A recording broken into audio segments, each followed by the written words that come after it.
bisa diajarin, ditolongin, bukan dibully gitu ya. Kalau bahasa orang zaman anak-anak itu apa namanya kajian sih radong. Jangan digitukan ya. Atau kalau orang lama nggak sholat, nggak pernah sholat di masjid atau Ramadan berangkat, wah tumben gitu ya. Malah nggak janji dong. Baik. Bapak Ibu sekalian dirahmati Allah, kita masih punya 2 pertemuan hari ini dengan hari Ahad berikutnya. Besok ya 2 pertemuan. Kemarin sudah sampai praktek sholat, alhamdulillah. Kita masih ada tentang cara jalan dan cara duduk Rasulullah. Masih ada tentang cara makan dan cara tidur Rasulullah. Kita masih ada juga konsep kesehatan secara umum di kedokteran Islam. Terus kita juga ada tentang pemahaman COVID dan sejenisnya. COVID dan sejenisnya ditinjau dari konsep kita ya, konsep kita dari pemahaman sunnah. Nah ini kira-kira mana yang mau kita bahas, karena masih ada 4 materi tapi pertemuannya tinggal 2 kali. Belum lagi nanti masih banyak yang WA saya, Ustaz besok bisa nggak diulangin praktek sholatnya. Nah kalau sekarang praktek sholat lagi berarti masih terkurangin lagi waktunya. Nah ini gimana Bapak Ibu sekalian? Ini semakin seru ini ya. Iya lanjut yang mana? Karena materinya masih 4, belum ditambah kalau masih ngulang sholatnya berarti 5 materi, pertemuannya tinggal 2 gitu ya. Lanjut yang mana? Cara jalan ya, cara jalan. Baik, kita akan fokus. Saya juga setuju kita akan fokus karena kenapa sholat? Karena sholat kita lakukan dari kecil sampai nanti meninggal. Jadi wajib kita tahu lah bahwa mana yang. Jadi kalau gerakan yang lain berarti nggak sehat. Kalau kita salah nggak salah, sudah kita sepakati ya. Yang lain tidak salah karena ada fikihnya juga. Tuh, berarti ini ada bagus pertanyaan dari Ustaz. Berarti Ustaz, udah kena gerakan yang lain nggak salah, tapi berarti nggak sehat. Ini pertanyaannya ya. Saya jawab di beliau, saya tidak bilang gerakan yang lain tidak sehat. Masa sih Rasul ngajarin tidak sehat? Kan nggak logis ya. Yang saya bilang, yang sudah ketemu korelasinya dengan kesehatan yang saya pahami yang kemarin. Ya, gitu aja. Jadi yang sudah ketemu korelasinya, hubungannya dengan kesehatan di kepala saya, itu yang kemarin. Yang kita praktekkan kemarin. Kalau kemudian, wah ada orang lain, dokter lain, ternyata yang begini juga sehat ini kajiannya. Nah berarti ketemu lagi. Gitu ya. Jadi saya tidak bilang yang lain salah, juga tidak bilang yang lain tidak sehat. Karena kita yakini mana mungkin Rasul mengajarkan, karena itu sahih juga hadisnya, masa Rasul ngajarin hal yang nggak sehat, itu tidak mungkin. Tapi yang sudah ketemu korelasinya secara ilmiah di kepala saya, di pengalaman saya, itu yang kemarin. Jadi yang lain cuma belum ketemu saja, gitu ya. Jadi bukan salah atau tidak sehat. Nah, terus yang kedua, karena sholat dari kecil sampai meninggal kita lakukan, maka kita lakukan. Nah, cuma memang benar masalahnya sholat kan cuma berapa menit dalam sehari, gitu ya. Kalau kita tambah dengan sholat-sholat sunnah juga nggak sampai 24 jam. Waktu yang paling banyak lainnya adalah jalan dan duduk, ya, jalan dan duduk. Nanti termasuk. Kalau tidur, Rasulullah SAW tidur sehari berapa jam Bapak Ibu sekalian? Rata-rata ada yang tahu nggak? Kalau standar kedokteran, kalau mau sehat itu minimal tidur 8 jam. Itulah ngawur toh.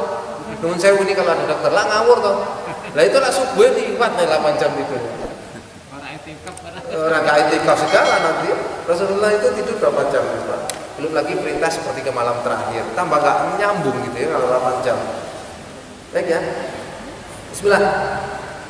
Yang perlu kita pahami yang apa namanya? Sholat kemarin ya, sholat kemarin. Satu poin bahwa otot kita, jadi kalau kita memahami surat Al-Mu'minun, masih ingat surat Al-Mu'minun 14 ya, bahwa manusia diciptakan dari nutfah, berkembang menjadi mudghah, berkembang menjadi alaqah, berkembang menjadi idhoman, berkembang menjadi idhoman lahman. Ada 5 tahap perkembangan manusia secara anatomi di Quran. Ini yang membongkar pikiran bahwa kalau saya di kedokteran dulu diajarkan manusia itu ada jantungnya itu 1 unit sendiri, makanya sampai ada spesialis jantung. Paru itu 1 unit sendiri, makanya sampai ada spesialis paru. Kalau COVID misalnya, COVID itu penyakit yang diserang adalah paru, maka dia urusannya sama spesialis paru, yang diobatin parunya, yang dikasih oksigen parunya, dikasih infus itu untuk paru, semua masalah paru. Nah ini yang sedikit berbeda dengan konsep yang saya temukan di Quran, karena di Quran itu manusia tidak dipreteli seperti itu. Ini konsep dasarnya kalau kita mau tahu sehatnya. Manusia bukan seperti mobil yang diinstal karburator, ditaruh aki, ditaruh mesin, nggak kayak gitu.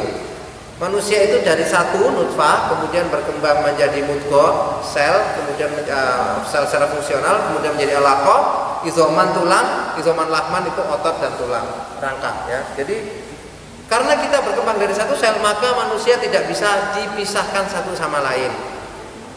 Beberapa pasien COVID kita setelah pemahamannya benar, alhamdulillah efektivitas kesembuhannya luar biasa. Stroke, asma dan yang lain-lain. Contoh kemarin asma selama ini dipandang masalah paru.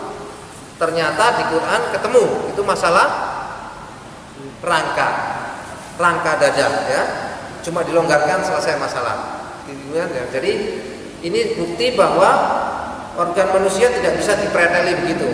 Semuanya saling terkait ya. Izoman lahman. Lahman itu parunya, izoman itu rangkanya. Nah, begitu juga dengan yang sholat kemarin.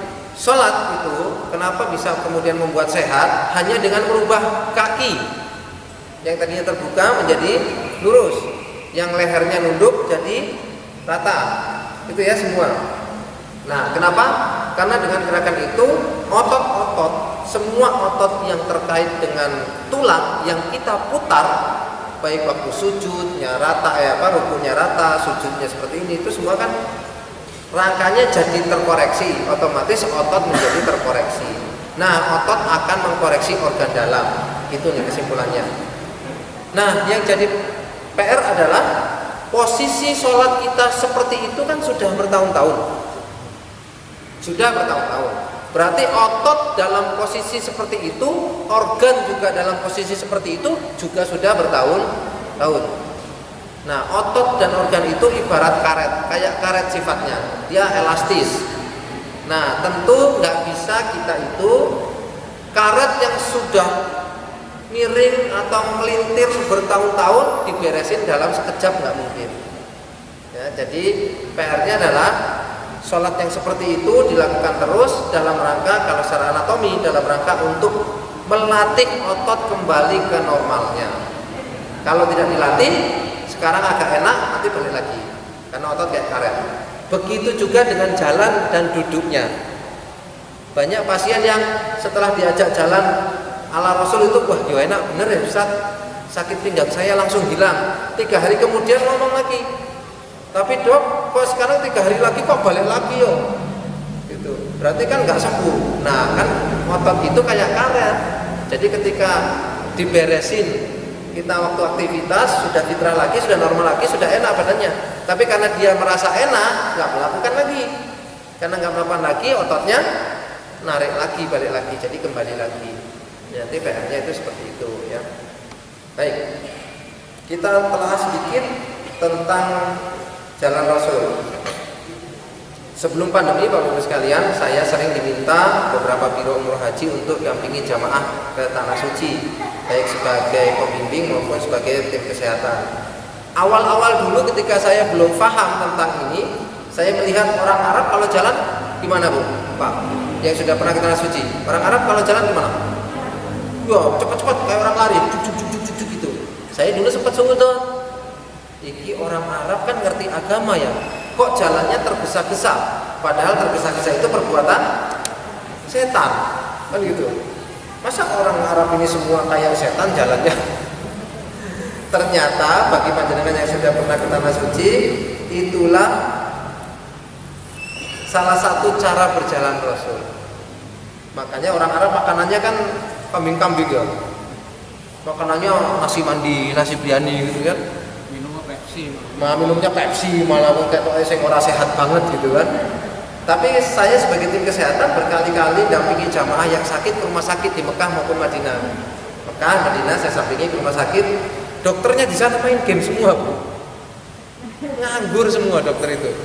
Pasiennya di sana itu ya rata-rata orang Indonesia, orang Arab jarang sekali. Adapun orang masuk rumah sakit itu jatuh, kecelakaan, tabrakan, ya memang beda ya, bukan penyakit kalau itu namanya trauma. Tapi saya tanya dengan perawat di sana, dengan dokter di sana, pakai bahasa Inggris, pakai bahasa Arab itu saya tanya, kok jarang orang Arab sakit gitu ya? Apakah orang Arab sakit sini? Ya banyak orang Arab sakit, tapi karena kecelakaan, karena ini kolesterol, darah tinggi, mereka ketawa. Kolesterol, darah tinggi itu penyakit apa? Orang Arab nggak ada. Kok bisa gitu ya? Sementara kita ini orang itu, pokoknya kalau orang belum sakit darah tinggi, kolesterol, asam urat, diabetes itu belum keren kayaknya. Kalau di Indonesia itu, cari penyakit wong sugih, yang miskin orang. Baik, bismillah. Nanti yang baru pertama hadir mungkin minggu kemarin kita praktek sholat, walau-walau nanti kalau cukup waktunya kita ulangi, tapi kalau nggak cukup nanti bisa tanya sama yang lainnya, atau bisa masuk grup nanti bisa kita bahas. Oke, rahasia berjalan Rasulullah SAW ditinjau dari aspek biomekanik atau gerakannya. Ya. Kalau kita ngomong tentang sunnahnya, kebaikannya, keberkahannya dari langit, itu hal yang lain. Jadi kita niatkan juga kalau jalan seperti itu, sehat nggak sehat, kita dapat pahala. Karena setiap kita meniru apa yang Rasul lakukan, itu intibah Rasul, kita dapat pahala.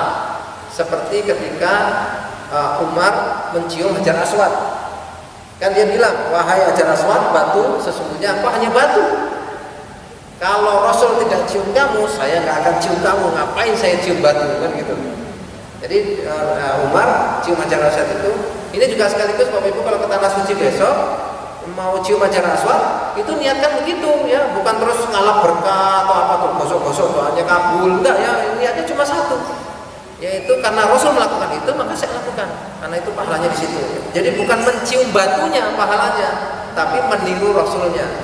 Nah begitu juga dengan jalan Rasulullah. Baik, laqad kana lakum fi Rasulullah uswatun hasanah. Jadi kita ada pada diri Rasul itu contoh-contoh yang baik, kita tiru. Prinsip dasarnya Bapak Ibu sekalian ya, kalau ada hadis yang sahih tentang perilaku Rasul, maka itu layak untuk ditiru. Kita tahu atau tidak tahu secara ilmiahnya, jangan dibalik.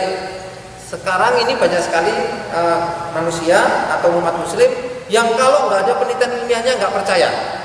Nanti orang kafir ngomong ternyata benar, terus baru dihubung-hubungkan sama hadis. Oh ternyata benar ya Rasul. Itu kan kebalik. Ya, kebalik. Pokoknya prinsipnya hadisnya sahih, hasan, berarti layak itu ditiru walaupun kita nggak tahu. Ya, walaupun kita nggak tahu ilmiahnya. Ya, surat Al-Ahzab 21 tadi telah terdapat suri teladan pada diri Rasul. Nah, sekarang kita akan ngobrol tentang jalan Rasul. Satu, dalam surat Al-Isra 37. Ya, Rasulullah SAW itu berjalan dalam kondisi dan janganlah kamu berjalan di muka bumi dengan keadaan sombong. Ini poin pertama. Ya, karena kamu sesungguhnya sekali-kali tidak dapat menembus bumi dan sekali-kali kamu tidak akan sampai setinggi gunung. Artinya apa? Manusia jalan dengan sombong maka dia dipastikan nggak dapat apa-apa, nggak dapat manfaat. Itu satu dulu ya, tidak sombong. Ini dari hati. Yang sombong angkuh itu pasti akan enggan menerima kebenaran serta merasa tinggi di hadapan makhluk, sehingga ketika dia berjalan dia tidak akan mendapatkan apapun manfaat dari jalannya. Mungkin termasuk kesehatan kita ya, tapi di sini tafsir As-Sa'di halaman 475 itu menafsirkan yang dimaksud ayat tadi adalah seperti itu. Artinya kalau kita jalan dengan kesombongan, kita nggak akan dapat manfaat apapun. Ya. Yang kedua, penuh kewibawaan dan kerendahan hati. Ya, Rasulullah SAW surat Al-Furqan 63. Ya, surat Al-Furqan 63. Jadi bahkan di Quran itu jalan itu disebut, saking detailnya Islam ya. Dan Abdillah ya, Abdurrahman, hamba-hamba Allah yang Maha Rahman penyayang itu ialah orang-orang yang berjalan di atas bumi dengan rendah hati. Ya. Jadi orang-orang hamba Allah itu adalah orang-orang yang berjalan di muka bumi itu dengan rendah hati. Jadi mendukung yang tadi. Ini surat Al-Furqan 63. Tafsir Ibnu Katsir sama, yaitu dengan tanpa kesombongan, tidak merasa tinggi hati dan penuh kewibawaan. Yang ketiga, dari hadis riwayat Tirmizi, ya, nomor 118. Nah, ini sudah mulai caranya. Rasulullah SAW dalam berjalan itu tidak lamban dan tidak loyo.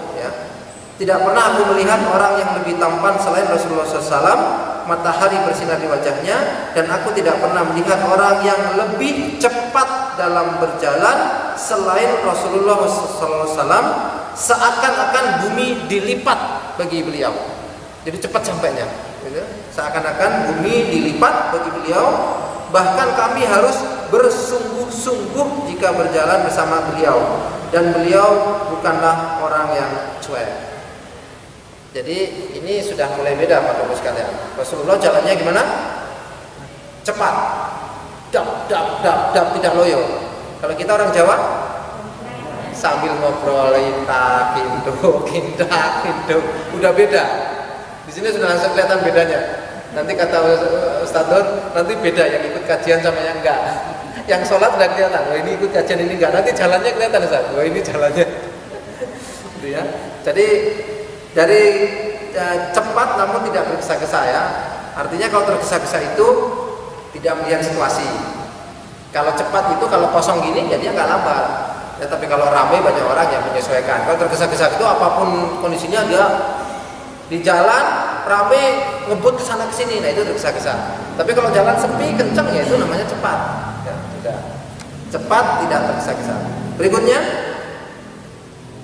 dari hadis riwayat Al-Bughawi ya, dalam Syarh Sunnah nomor 2140, Rasulullah SAW jika berjalan tidak loyo dan malas-malasan. Nabi SAW jika berjalan, beliau berjalan dengan energik sehingga sangat terlihat bahwa beliau bukan orang yang lemah dan juga bukan orang yang malas.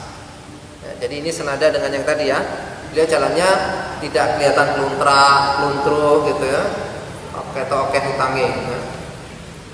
Nah, berikutnya dari hadis riwayat At-Tirmizi ya nomor 120, ini juga yang akan nanti kita praktekkan insyaallah pada waktu ya. Dari Ali bin Abi Thalib radhiyallahu anhu, dia berkata, Nabi sallallahu alaihi wasallam jika berjalan menghentakkan kakinya seakan-akan ia turun dari bukit atau dari tempat yang tinggi. Nah, ini senada dengan surat As-Sadd 41. Ketika Nabi Ayub sakit, dan dalam sejarah di menurut tafsir Ibnu Katsir, Nabi Ayub salah satu contoh manusia yang paling sakit sejak Nabi Adam sampai kiamat. Jadi kalau sakit-sakitnya kita ini belum ada apa-apanya dibanding Nabi Ayub. Nabi Ayub itu adalah orang yang paling sakit. Ada ulama yang bilang setiap selnya sakit. Ada ulama yang bilang separuh badannya lumpuh, mungkin kalau sekarang stroke gitu ya. Ada ulama yang bilang seluruh tubuhnya melepuh. Kalau zaman sekarang mungkin autoimun ya atau apa gitu yang berat-berat itu. Nah, Nabi Ayub itu ketika sakit berdoa kepada Allah lalu dikabulkan, Allah tidak kun fayakun sembuh. Di surat Sadd 41 nanti dilihat. Tidak kun fayakun sembuh, tapi urqud birijlik, hentakkan kakimu ke bumi. Jadi Allah menyuruh 3 hal di surat Sadd. Hentakkan kaki, mandi, dan minum. Ini kajiannya ke kapan-kapan kalau ada waktu juga. Kenapa mandi itu jadi penting? Secara medik ketemu akhirnya saya temukan.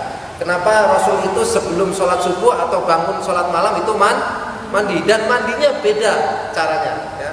Maka sekarang saya kategorikan mandi yang untuk 3 Ustaz. Mandi toharoh, jelas ya, mandi junub dan kawan-kawan itu. Mandi bersih, sabunan yang sampoan dan kawan-kawan, sama mandi sehat seperti Nabi Ayub ya. Jadi sekaligus tip aja, kalau misalnya bangun tidur sebelum mandi sholat subuh itu mandi sehat. Mandi sehat itu cuma dikebyur rata tubuh pakai air sejuk, nggak hangat nggak dingin, habis itu sudah, nggak pakai sabun nggak pakai apa, sehingga pori-pori langsung nutup, energi langsung masuk nggak keluar ya. Nanti kita bahas lebih detail kapan-kapan. Nah, di surat Sadd 41 Nabi Ayub itu tidak kun fayakun sembuh, tapi dia disuruh urqud birijlik, hentakkan kaki ke bumi. Pertanyaannya, hentakan kakinya seperti apa? Iya kan? Hentakan kakinya seperti apa? Nah, ternyata Rasulullah menyempurnakan dengan dicontohkan sekaligus, yaitu hadis riwayat Tirmizi tadi, Nabi SAW berjalan dengan menghentakkan kakinya seakan-akan ia turun dari tempat yang tinggi. Ada hadis yang lain dari seakan-akan seperti menuruni bukit. Nah, pertanyaannya Bapak sekalian, kalau menghentakkan kaki tapi tidak sengaja dihentakkan, ini kan jalannya otomatis jadi hentak kaki. Beda dengan menghentakkan kaki, beda. Kalau Nabi Ayub memang disuruh urkut jrid-jrid, hentakkan kakimu. Berarti secara aktif dihentakkan, gitu ya, kakinya. Tapi kalau Rasul itu berjalan seakan menghentakkan kaki, berarti dia tidak menghentakkan kaki, tapi efeknya seperti menghentakkan kaki. Nah, ini kita harus mikir. Jalan tidak menghentakkan kaki, tapi efeknya seperti menghentakkan kaki. Satu poin. Yang poin kedua, jalan seperti menuruni bukit atau dari tempat yang tinggi. Jadi kesimpulannya gimana Bapak Ibu jalan-jalan Rasul? Satu, cepat, tidak loyo, tadi poin. Yang satu, seperti menghentakkan kaki. Ada yang tahu nggak kira-kira? Kakinya diangkat. Jangan diseret, masuk akal. Satu lagi poin, dikombinasikan dengan jalan cepatnya Rasul. Kalau jalan cepat itu langkahnya pendek apa jauh? Jauh. Jadi setelah saya coba-coba di pasien dan diri saya dan keluarga semua, kalau jalannya kita itu pendek-pendek langkahnya, otomatis nggak ada efek hentaknya. Tapi kalau jauh otomatis jegluk tanpa kita menghentak. Karena langkahnya jauh otomatis punya efek hentakan. Nah, ini saya hubungkan dengan hadis yang tadi. Berarti benar karena Rasul itu jalannya cepat. Ada ulama yang bilang, guru saya termasuk bilang, beliau mengatakan ini efeknya ada hadisnya itu walaupun dhaif. Rasulullah jalan satu langkah, sahabat 2 langkah. Berarti langkahnya Rasul jauh memang. Nah, ini ketemu semua. Oh, benar. Kalau jauh menghentak kakinya. Terus yang kedua, seperti menuruni bukit. Kalau seperti menuruni bukit, kaki yang kena tanah itu ujungnya telapak atau tumitnya? Tumit, ya, karena kan tanahnya miring ke sana. Gak mungkin kan kakinya begini. Pasti ini kan ini tanahnya miring ke sana. Kakinya gini, berarti yang kena adalah tumit dulu. Dan benar, kalau langkahnya jauh, otomatis pasti tumitnya dulu. Gak mungkin kalau langkah jauh, ujungnya itu gimana? Kalau susah. Ya. Kalau angka jauh pasti. Nah, jadi kesimpulannya gimana? Cara jalan Rasul. Satu, tidak sombong, rendah hati. Yang kedua, cepat, tidak loyo. Yang ketiga, langkahnya jauh. Ya. Yang keempat, tumit dulu. Nah, saya baru ingat, iya ya, saya berkali-kali asuci yang tukang dorong itu loh yang paling kelihatan. Tukang dorong kursi roda, itu yang paling kelihatan, ya kan jalannya. Dan pasti kalau mereka melangkah bunyi jeduk itu saya baru sadar, iya ya, berarti tumitnya duluan. Nah, kalau kita orang Jawa gimana Bu? Pilih yang pasar sambil ngobrol, santai, goyang gitu ya. Nah, jadi ini poin ya. Dari tafsir dari hadis itu di beberapa kitab, maknanya beliau berjalan dengan jalan yang kuat dan cepat dengan langkah yang jauh, ya. Jalan digunakan dan mengenakan pangkal kaki, mungkin tumit maksudnya ya, dan mengenakan pangkal kaki terlebih dahulu karena seperti berjalan dari tempat yang tinggi. Ya. Terus Rasul tidak berjalan seperti orang kebanyakan, yaitu dengan dada yang sombong dan seperti orang yang santai-santai. Ya, jadi Rasul seperti itu sebenarnya. Dicatat dulu ya, nanti dipraktekkan masing-masing. Karena kita waktunya mepet. Ya. Bismillah, kita lanjut ke cara duduk. Cara duduk. Ya. Tadi cara jalan ya, nanti dipraktekkan ya. Dari dapur ke kamar. Di masjid ini kan luas masjid kan, kalau jalan ada. Nanti kelihatan ya yang jalannya tap dengan yang keluyur itu. Sudah ikut kajian atau belum kata Ustaz? Oke, sekarang cara duduk Rasulullah SAW. Duduk juga. Gak ada orang Arab sambil ngobrol sama temannya. Gimana? Caranya.